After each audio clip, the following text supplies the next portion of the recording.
ನಮಸ್ಕಾರ. ಎಂದಾದ್ರೂ ಯೋಚನೆ ಮಾಡಿದೀರಾ ಪ್ರಾಣಿ ಪಕ್ಷಿಗಳಿಗೆ ಹುಷಾರಿಲ್ಲ ಅಂದ್ರೆ ಏನ್ ಮಾಡ್ತಾವೆ ಅಂತ? ಅವುಗಳಿಗೆ ಡಾಕ್ಟರ್ ಇಲ್ಲ, ಮೆಡಿಕಲ್ ಶಾಪ್ ಇಲ್ಲ, ಆದ್ರೂ ಅವು ಹೇಗೋ ಗುಣಮುಖವಾಗ್ತವೆ. ಮತ್ತೊಂದು ಕಡೆ ಭೂಮಿಯ ಮೇಲಿನ ಅತ್ಯಂತ ಬುದ್ಧಿವಂತ ಜೀವಿ ಅಂತ ಕರ್ಸ್ಕೊಳ್ಳೋ ನಾವು ಮನುಷ್ಯರು ಯಾಕೆ ಸದಾ ಒಂದಿಲ್ಲೊಂದು ಕಾಯಿಲೆಯಿಂದ ಬಳಲುತ್ತಲೇ ಇರ್ತೀವಿ? ಬನ್ನಿ, ಇವತ್ತಿನ ಈ ವಿಶ್ಲೇಷಣೆಯಲ್ಲಿ ನಾವು ಅನುಸರಿಸ್ತಿರೋ ಈ ಕೃತಕ ಜೀವನ ಶೈಲಿಯ ಅಪಾಯಗಳೇನು ಮತ್ತೆ ಪ್ರಕೃತಿಯಲ್ಲೇ ಅಡಗಿರೋ ಚಿಕಿತ್ಸಾ ಜ್ಞಾನದ ಬಗ್ಗೆ ಸ್ವಲ್ಪ ಆಳವಾಗಿ ತಿಳಿದುಕೊಳ್ಳೋಣ. ನೋಡಿ, ಖ್ಯಾತ ವೈದ್ಯಕೀಯ ಶಾಸ್ತ್ರಜ್ಞರಾದ ಡಾ.ಜಿ.ಸಿ. ಜಾರ್ವಿಸ್ ಅವರ ಈ ಮಾತಿದೆಯಲ್ಲ, ಇವತ್ತಿನ ನಮ್ಮ ಚರ್ಚೆಯ ಸಾರಾಂಶವೇ ಈ ಮಾತಲ್ಲಿದೆ ಅಂತ ಹೇಳ್ಬಹುದು. ಅಂದ್ರೆ, ಪ್ರಾಣಿಗಳಿಗೆ ಯಾವ ಗಿಡಮೂಲಿಕೆ, ಯಾವ ಕಾಯಿಲೆಗೆ ಮದ್ದು ಅಂತ ಸಹಜವಾಗಿಯೇ ಅಂದ್ರೆ ಇನ್ಸ್ಟಿಂಕ್ಟ್ ಮೂಲಕ ಗೊತ್ತಿರುತ್ತೆ. ಅವು ಪ್ರಕೃತಿಯ ನಿಯಮಗಳನ್ನ ಚಾಚೂ ತಪ್ಪದೆ ಪಾಲಿಸ್ತವೆ. ಅವರ ಈ ಮಾತುಗಳು ಪ್ರಕೃತಿಯೇ ಒಂದು ದೊಡ್ಡ ವೈದ್ಯ ಅನ್ನೋದಕ್ಕೆ ಒಂದು ದೊಡ್ಡ ಸಾಕ್ಷಿ. ಹಾಗಾದ್ರೆ ಪ್ರಾಣಿಗಳಿಗೆ ಈ ಸಹಜ ಜ್ಞಾನ ಅಂದ್ರೆ ಇನ್ಸ್ಟಿಂಕ್ಟ್ ಹೇಗೆ ಕೆಲಸ ಮಾಡುತ್ತೆ? ಬನ್ನಿ, ಪ್ರಕೃತಿ ತನ್ನ ಜೀವಿಗಳಿಗೆ ರೋಗಗಳಿಂದ ಪಾರಾಗೋಕೆ ಯಾವೆಲ್ಲ ದಾರಿಗಳನ್ನ ತೋರಿಸ್ಕೊಟ್ಟಿದೆ ಅಂತ ಕೆಲವು ಉದಾಹರಣೆಗಳ ಮೂಲಕ ನೋಡೋಣ. ಪ್ರಕೃತಿಯಲ್ಲಿ ಸಿಗೋ ಉದಾಹರಣೆಗಳು ನಿಜಕ್ಕೂ ಅದ್ಭುತ. ಒಂದು ಕ್ಷಣ ಯೋಚನೆ ಮಾಡಿ ನೋಡಿ. ಪೆರು ದೇಶದ ಪಕ್ಷಿಗಳು ತಮ್ಮ ಮರಿಗಳನ್ನ ಚಳಿಯಿಂದ ಕಾಪಾಡೋಕೆ, ಬೆಚ್ಚಿಗಿಡೋಕೆ ಮಸಾಲೆ ಎಲೆಗಳನ್ನ ಬಳಸ್ತವೆ. ಹಾವಿನ ವಿಷಕ್ಕೆ ಪ್ರತ್ಯೌಷಧವಾಗಿ ಮುಂಗುಸಿ ಒಂದು ವಿಶೇಷವಾದ ಬೇರನ್ನೇ ಬಳಸುತ್ತೆ. ಜ್ವರ ಬಂದಾಗ ಪ್ರಾಣಿಗಳು ತಾವಾಗಿ ಉಪವಾಸವಿದ್ದು ಫುಲ್ ರೆಸ್ಟ್ ತಗೊಳ್ತಾವೆ. ಅಷ್ಟೇ ಅಲ್ಲ, ಸಂಧಿವಾತದಂತಹ ಸಮಸ್ಯೆಗೆ ಬಿಸಿಲಿನ ಶಾಖವನ್ನೇ ಔಷಧಿಯನ್ನಾಗಿ ಬಳಸ್ಕೊಳ್ತಾವೆ. ಇದೆಲ್ಲ ಪ್ರಕೃತಿಯಲ್ಲಿರೋ ಸಹಜ ಚಿಕಿತ್ಸಾ ಪದ್ಧತಿಗೆ ಹಿಡಿದ ಕೈಗನ್ನಡಿ. ಪ್ರಾಣಿಗಳು ಪ್ರಕೃತಿಯ ಜೊತೆ ಎಷ್ಟು ಚೆನ್ನಾಗಿ ಹೊಂದಿಕೊಂಡು ಹೋಗ್ತವೆ ಅಲ್ವಾ? ಆದ್ರೆ ಮನುಷ್ಯರು ಮಾತ್ರ ದಿನೇ ದಿನೇ ಪ್ರಕೃತಿಯಿಂದ ದೂರ ಆಗ್ತಾನೇ ಇದ್ದಾರೆ. ನಮ್ಮ ಬುದ್ಧಿವಂತಿಕೆ, ನಮ್ಮ ತಂತ್ರಜ್ಞಾನ ಇದೆಲ್ಲ ನಮ್ಮನ್ನು ಪ್ರಕೃತಿಯ ನಿಯಮಗಳಿಂದ ವಿಮುಖರನ್ನಾಗಿ ಮಾಡಿದ್ಯಾ? ಇದು ನಾವು ನಿಜಕ್ಕೂ ಆಳವಾಗಿ ಆಲೋಚಿಸಬೇಕಾದ ವಿಷಯ. ಸರಿ, ಹಾಗಾದ್ರೆ ಈಗ ನೋಡೋಣ, ಆಧುನಿಕ ಮನುಷ್ಯನ ಈ ಕೃತಕ ಜೀವನ ಶೈಲಿ ಇದೆಯಲ್ಲ, ಅದರ ಪರಿಣಾಮಗಳೇನು ಅಂತ. ಇದು ನಿಜಕ್ಕೂ ಕಾಡೋ ಪ್ರಶ್ನೆ ಅಲ್ವಾ? ಸೃಷ್ಟಿಯಲ್ಲೇ ಅತ್ಯಂತ ಬುದ್ಧಿವಂತ ಜೀವಿ ಅಂತ ನಾವು ಹೇಳ್ಕೊಳ್ತೀವಿ. ಆದ್ರೆ ಪ್ರಾಣಿಗಳಿಗಿಂತ ಜಾಸ್ತಿ ರೋಗಗಳು ನಮ್ಗೆ ಯಾಕೆ ಬರುತ್ತೆ? ನಮ್ಮ ಜೀವನ ಶೈಲಿಯಲ್ಲಿ ಎಲ್ಲೋ ಏನೋ ತಪ್ಪಾಗ್ತಿದ್ಯಾ? ಈ ಹೋಲಿಕೆ ನೋಡಿದರೆ ನಮ್ಗೆ ಪರಿಸ್ಥಿತಿ ಸ್ಪಷ್ಟವಾಗಿ ಅರ್ಥ ಆಗತ್ತೆ. ಒಂದ್ ಕಡೆ ಪ್ರಕೃತಿ ಜೊತೆ ಹೊಂದ್ಕೊಂಡ್ ಬದುಕೋ ಜೀವಿಗಳಿವೆ. ಅವು ತಮ್ಮ ಸಹಜ ಪ್ರವೃತ್ತಿಯನ್ನ ಅನುಸರಿಸ್ತವೆ, ಹಾಗಾಗಿ ಅಪರೂಪಕ್ಕೆ ಮಾತ್ರ ಅವುಗಳಿಗೆ ಹುಷಾರು ತಪ್ಪುತ್ತೆ.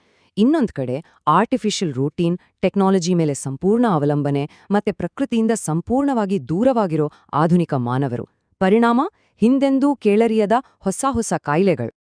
ವಿಜ್ಞಾನ, ತಂತ್ರಜ್ಞಾನ ಇದೆಲ್ಲ ನಮಿಗ್ ಸಿಕ್ಕಿದ ವರದಾನ ಅಂತ ನಾವು ಅಂದ್ಕೊಂಡಿದ್ವಿ. ಆದರೆ ಈ ವರದಾನವೇ ನಮಿಗ್ ಶಾಪವಾಗಿ ಪರಿಣಮಿಸಿದ್ಯಾ? ಬನ್ನಿ ನೋಡೋಣ. ಅಲೋಪತಿ ವೈದ್ಯಕೀಯ ಪದ್ಧತಿ ಬಂದ ಹೊಸದರಲ್ಲಿ ಎಲ್ಲರಿಗೂ ಅದೊಂದು ಪವಾಡದ ಹಾಗೆ ಕಂಡಿತ್ತು. ಯಾಕಂದ್ರೆ ಯಾವುದೇ ನೋವಿರ್ಲಿ, ಕಾಯಿಲೆ ಇರ್ಲಿ, ತಕ್ಷಣಕ್ಕೆ ಪರಿಹಾರ ಸಿಕ್ತಿತ್ತು. ಹಾಗಾಗಿ ಇದನ್ನ ಆರೋಗ್ಯ ಕ್ಷೇತ್ರದ ಒಂದು ದೊಡ್ಡ ವರದಾನ ಅಂತನೇ ಎಲ್ಲರೂ ಭಾವಿಸಿದ್ರು. ಆದ್ರೆ ಆ ವರದಾನದ ಹಿಂದೆ ಒಂದು ಕರಾಳ ಸತ್ಯನೂ ಅಡಗಿತ್ತು. ಅಲೋಪತಿ ಔಷಧಿಗಳ ಸೈಡ್ ಎಫೆಕ್ಟ್ಸ್ ಎಷ್ಟೊಂದು ಗಂಭೀರವಾಗಿತ್ತು ಅಂದ್ರೆ, ಆ ಔಷಧಿಗಳಿಂದಲೇ ಹೊಸ ರೋಗಗಳು ಹುಟ್ಕೊಳ್ಳೋಕೆ ಶುರುವಾದವು. ಈ ಸಮಸ್ಯೆನ ಅಧ್ಯಯನ ಮಾಡೋಕೆ ಅಂತಾನೆ ಐಟ್ರೋಜೆನಿಕ್ ಮೆಡಿಸಿನ್ ಅನ್ನೋ ವೈದ್ಯಕೀಯ ವಿಜ್ಞಾನದ ಒಂದು ಹೊಸ ಶಾಖೆಯೇ ಹುಟ್ಕೊಳ್ತು. ಅಂದ್ರೆ ಚಿಕಿತ್ಸೆಯಿಂದಲೇ ರೋಗಗಳು ಹುಟ್ಕೊಳ್ಳೋದು. ಇದನ್ನ ಅಧ್ಯಯನ ಮಾಡೋಕೆ ಅಂತಾನೆ ಒಂದು ಹೊಸ ವಿಜ್ಞಾನದ ಶಾಖೆ ಹುಟ್ಕೊಳ್ತು ಅಂದ್ರೆ ಯೋಚನೆ ಮಾಡಿ. ಸರಿ, ಹಾಗಾದ್ರೆ ಈ ಔಷಧಿಗಳಲ್ಲಿ ಅಡಗಿರೋ ಅಪಾಯಗಳಾದ್ರೂ ಏನು? ಕೆಲವು ಸ್ಟಡೀಸ್ ಮತ್ತು ಅಂಕಿಅಂಶಗಳು ಏನ್ ಹೇಳುತ್ತೆ ಅಂತ ಈಗ ಡೀಟೇಲ್ ಆಗಿ ನೋಡೋಣ. ಇದು ತುಂಬಾನೇ ಗಂಭೀರವಾದ ವಿಚಾರ. ಗರ್ಭಾವಸ್ಥೆಯಲ್ಲಿ ತೆಗೆದುಕೊಳ್ಳುವ ಕೆಲವು ಔಷಧಿಗಳು ಎಷ್ಟು ಡೇಂಜರಸ್ ಅಂದ್ರೆ, ಅವು ದೇಹದ ರಕ್ಷಣಾತ್ಮಕ ಗೋಡೆಗಳನ್ನ ದಾಟಿ ಜರಾಯುವಿನ ಮೂಲಕ ಹೊಟ್ಟೆಯಲ್ಲಿರೋ ಮಗುವನ್ನ ತಲುಪಬಲ್ಲವು. ಅಷ್ಟೇ ಅಲ್ಲ, ಮಗು ಹುಟ್ಟಿದ್ಮೇಲೆ ತಾಯಿಯ ಹಾಲಿನ ಮೂಲಕವೂ ಮಗುವಿನ ದೇಹವನ್ನ ಸೇರಬಲ್ಲವು. ಅರಿವಳಿಕೆ ಮತ್ತು ಸಲ್ಫೋನಮೈಡ್ಸ್ನಂತಹ ಔಷಧಗಳು ಇದಕ್ಕೆ ಕೆಲವು ಉದಾಹರಣೆಗಳು. ಇದು ಹುಟ್ಲಿರುವ ಮಗುವಿನ ಆರೋಗ್ಯದ ಮೇಲೆ ಬಹಳ ಕೆಟ್ಟ ಪರಿಣಾಮ ಬೀರಬಹುದು. ಈ ಸಂಖ್ಯೆ 67 ಇದು ಕೇವಲ ಒಂದು ನಂಬರ್ ಅಷ್ಟೇ ಅಲ್ಲ. ಇದು ಒಂದು ಬಹಳ ಮುಖ್ಯವಾದ ಅಧ್ಯಯನದಲ್ಲಿ ಭಾಗವಹಿಸಿದ್ದ 67 ಜನ ಗರ್ಭಿಣಿಯರ ಕಥೆ. ಅವರ ಅನುಭವಗಳು ನಮ್ಗೆ ಕೆಲವು ಆಘಾತಕಾರಿ ಸತ್ಯಗಳನ್ನ ತಿಳಿಸ್ತವೆ. ನೋಡಿ, American journal of obstetrics and ಗೈನಕಾಲಜಿಯಲ್ಲಿ ಪಬ್ಲಿಷ್ ಆದ ಈ ಸ್ಟಡಿ ಪ್ರಕಾರ ಆ 67 ಗರ್ಭಿಣಿಯರಲ್ಲಿ 76% ಜನ ಆಸ್ಪಿರಿನ್ ತಗೊಂಡಿದ್ರು, 60% ಆಂಟಾಸಿಡ್, 66% ವಿಟಮಿನ್ಸ್. ಇವೆಲ್ಲ ನಾವು ತುಂಬಾನೇ ಕಾಮನ್ ಆಗಿ ಬಳಸೋ ಔಷಧಿಗಳಲ್ವಾ? ಆದ್ರೆ ಈ ಅಧ್ಯಯನದ ರಿಸಲ್ಟು ನಿಜಕ್ಕೂ ಶಾಕಿಂಗ್ ಆಗಿತ್ತು. ಹೆರಿಗೆಗೆ ಕೆಲವು ದಿನಗಳ ಮೊದಲು ಆಸ್ಪಿರಿನ್ ಸೇವಿಸಿದ್ದ ತಾಯಂದರಿಗೆ ಹುಟ್ಟಿದ ಶಿಶುಗಳಲ್ಲಿ ಪ್ಲೇಟ್ಲೆಟ್ ಡಿಸ್ಫಂಕ್ಷನ್ ಅನ್ನೋ ಸಮಸ್ಯೆ ಕಂಡುಬಂದಿತ್ತು. ಅಂದ್ರೆ ಆ ಮಕ್ಕಳಲ್ಲಿ ರಕ್ತ ಸರಿಯಾಗಿ ಹೆಪ್ಪುಗಟ್ಟುತ್ತಿರಲಿಲ್ಲ. ಒಂದು ಸಾಮಾನ್ಯ ನೋವು ನಿವಾರಕ ಮಾತ್ರೆ ಹುಟ್ಲಿರೋ ಮಗುವಿನ ಮೇಲೆ ಇಂತಹ ಗಂಭೀರ ಪರಿಣಾಮ ಬೀರ್ಬೋದು ಅಂದ್ರೆ ನಂಬೋಕಾಗುತ್ತೆ. ಇಷ್ಟೇ ಅಲ್ಲ, ಮಾಡರ್ನ್ ಮೆಡಿಸಿನ್ಸಿಂದಾಗೋ ಲಾಂಗ್ ಟರ್ಮ್ ಸೈಡ್ ಎಫೆಕ್ಟ್ಸ್ ಪಟ್ಟಿ ಇನ್ನೂ ದೊಡ್ಡದಿದೆ.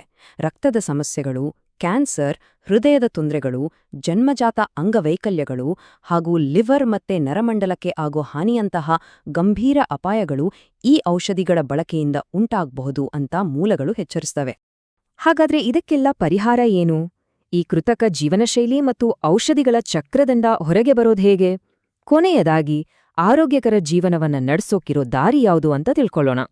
ಹಾಗಾದ್ರೆ ನಮ್ಮ ಮುಂದೆ ಇರೋ ಆಯ್ಕೆಯೇನೋ? ಒಂದ್ ಕಡೆ ತಕ್ಷಣದ ಪರಿಹಾರ ಕೊಡೋ, ಆದರೆ ಅಡ್ಡಪರಿಣಾಮಗಳಿಂದ ಕೂಡಿರೋ, ಕೆಲವೊಮ್ಮೆ ಚಟವಾಗಬಲ್ಲ ಅಲೋಪತಿ ಔಷಧಿಗಳಿವೆ. ಮತ್ತೊಂದು ಕಡೆ ನಿಧಾನವಾಗಿದ್ರೂ ಸೌಮ್ಯ ಹಾಗೂ ಸುರಕ್ಷಿತವಾಗಿರುವ, ದೇಹದ ಜೀವಶಕ್ತಿಯನ್ನ ಹೆಚ್ಚಿಸಿ ರೋಗದ ಮೂಲ ಕಾರಣಕ್ಕೆ ಚಿಕಿತ್ಸೆ ನೀಡುವ ನೈಸರ್ಗಿಕ ಗಿಡಮೂಲಿಕೆಗಳಿವೆ. ಆರೋಗ್ಯಕರ ಜೀವನವನ್ನ ನಡೆಸೋಕೆ ನಾವು ಅನುಸರಿಸಬೇಕಾದ ದಾರಿ ತುಂಬಾನೇ ಸರಳ. ಮೊದಲನೆಯದಾಗಿ ಅನಗತ್ಯ ಔಷಧಿಗಳ ಸೇವನೆಯನ್ನ ನಿಲ್ಲಿಸಬೇಕು. ಎರಡನೆಯದಾಗಿ ಒಂದು ಶಿಸ್ತುಬದ್ಧ ಆಹಾರ ಮತ್ತು ಜೀವನ ಶೈಲಿಯನ್ನ ಪಾಲಿಸಬೇಕು. ಒಂದು ವೇಳೆ ಔಷಧಿಯ ಅವಶ್ಯಕತೆ ಇದ್ದೇ ಇದ್ರೆ ಸುರಕ್ಷಿತವಾದ ಗಿಡಮೂಲಿಕೆ ಔಷಧಿಗಳನ್ನ ಬಳಸೋದು ಉತ್ತಮ. ಕೊನೆಯದಾಗಿ ಈ ಒಂದು ಪ್ರಶ್ನೆಯೊಂದಿಗೆ ಈ ವಿಶ್ಲೇಷಣೆಯನ್ನ ಮುಗಿಸೋಣ. ಒಂದು ವೇಳೆ ಬಹುಸಂಖ್ಯಾತರು ಅಲೋಪಥಿ ಮೇಲಿನ ಅವಲಂಬನೆಯನ್ನ ಕಡಿಮೆ ಮಾಡಿ ಗಿಡಮೂಲಿಕೆಗಳಂತಹ ನೈಸರ್ಗಿಕ ಪರಿಹಾರಗಳ ಕಡೆಗೆ ಹೊರಳಿದ್ರೆ ಆರೋಗ್ಯ ಕ್ಷೇತ್ರದಲ್ಲಿ ಅದೊಂದು ದೊಡ್ಡ ಕ್ರಾಂತಿಯನ್ನೇ ತರಬಹುದಾ? ಏನಂತೀರಾ? ಯೋಚನೆ ಮಾಡಿ.